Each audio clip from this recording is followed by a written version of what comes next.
सही रहे। अगर कोई शादीशुदा महिला है, पहले यह कहा जाता था कि अगर कोई शादीशुदा महिला है, शादी के बाद अगर उसका किसी दूसरे पुरुष से संबंध है तो उस महिला को ही अपराधी माना जाता था।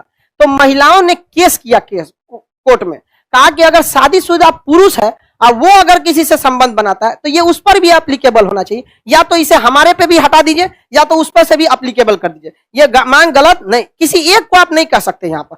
तो कोर्ट ने कहा कि 497 अब एप्लीकेबल नहीं है। अतः कोई शादीशुदा पुरुष है, उसका भी किसी से संबंध है, अगर एक्स्ट्रा मैरिटल अफेयर है तो यह अपराध की श्रेणी में नहीं मानेगा। और अगर कोई शादीशुदा महिला है, उसका भी एक्स्ट्रा मैरिटल अफेयर है तो अपराध की श्रेणी में नहीं माना जाएगा। लेकिन इस घटना को तलाक का एक ठोस कारण मान के तलाक दिया जा सकता है। समझा कि नहीं? तो अब अगर किसी महिला का किसी दूसरे से संबंध है तो वह व्यभिचार की अपराधी नहीं है, हाँ, लेकिन उस बेसिस पर उसे तलाक इजिली मिल जाएगा। अब 497 तलाक का एक सॉलिड कारण है। समझ में कि नहीं आ गया? किसी को देखा, नपुंसकता भी तलाक का एक क्या है? कारण होता है। नपुंसकता तलाक का क्या होता है? कारण। अब देखिए, पहले होता भी था नपुंसकता बहुत बड़ा। 40 साल उम्र है, अब क्या करेगा 15 साल की लड़की से? तो जाओ 10 साल जब तक ये बड़ी होगी वो रिटायर हो जाएगा। नहीं समझ आया?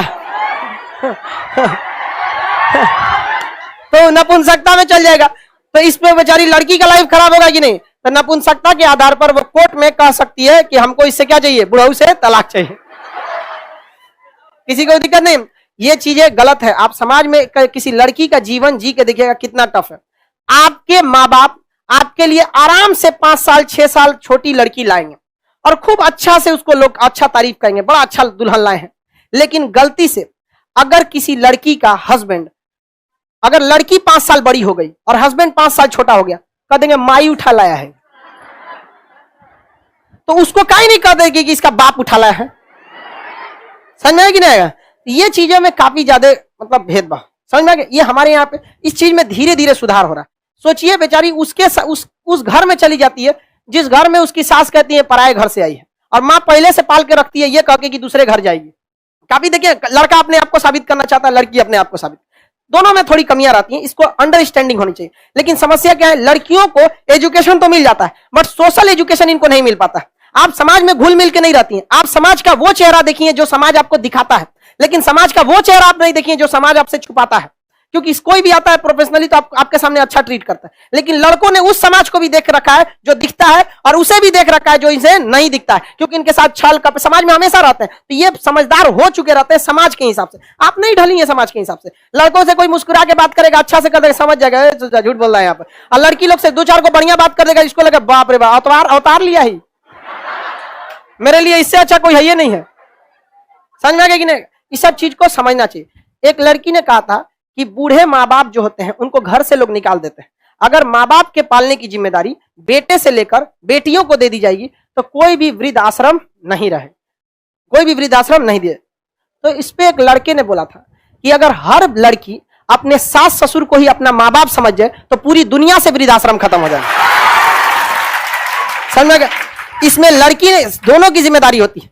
सास उसको अपनी बेटी बहुत अच्छी लगती है और उसकी अपनी बेटी 8 बजे सो के उठे उसको दिक्कत नहीं है, लेकिन बहू 4 बजे उठ जानी चाहिए। 4 बजे बूढ़ा बूढ़ी तनी अपनी बेटिया को उठा के दिखाओ तो बहू को उठाना। ये हर सास से भी हम ये कहना चाहते हैं, अगर अपनी बेटी को सुबह 4 बजे उठा सकती हैं तो आप अपने बहू को भी उठाइए। और अगर बेटी 10 बजे तक सो सकती है तो बहू को भी अधिकार है, क्योंकि बहू तो मेहमान बन के आई है, उसकी तो और इज्जत होनी चाहिए। समझ में आ गया कि नहीं आ गया? और लड़की लोग को भी कहते हैं, याद रखिएगा, मेरी बात कड़वी होगी लेकिन औरत को ज्यादा तकलीफ औरत ही देती है। ये बात हमारी कड़वी लग सकती है, लेकिन आप देखिएगा किसी औरत को उसको ससुर कम सताए होंगे, सास ज्यादा सता देती हो, या किसी माँ को उसका बेटा कम लेकिन बहू ज्यादा सता देती हो। तो इस चीज में ईगो मत रखिएगा। अगर सास कुछ बोल भी देना तो बड़े का गाली भी आशीर्वाद समझ के रख लेता है, अगर आपके परिवार का है तो।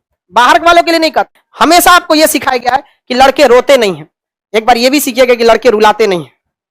समझ आए ना? यहाँ पे लड़के अगर रोते नहीं है तो लड़कों को रुलाने का भी अधिकार नहीं है। और लड़की लोग को भी एक चीज कहेंगे, आप लोग के अंदर लड़कों को एक चीज कभी पसंद नहीं है, मुंह फुलाकर बैठ जाना। अगर स्कूल में ये सिलेबस रहता तो आपको ये पढ़ाया गया रहता। लड़का हर उस लड़की का बर्दाश्त कर सकता है जो उसे मुंह ना फुलाए।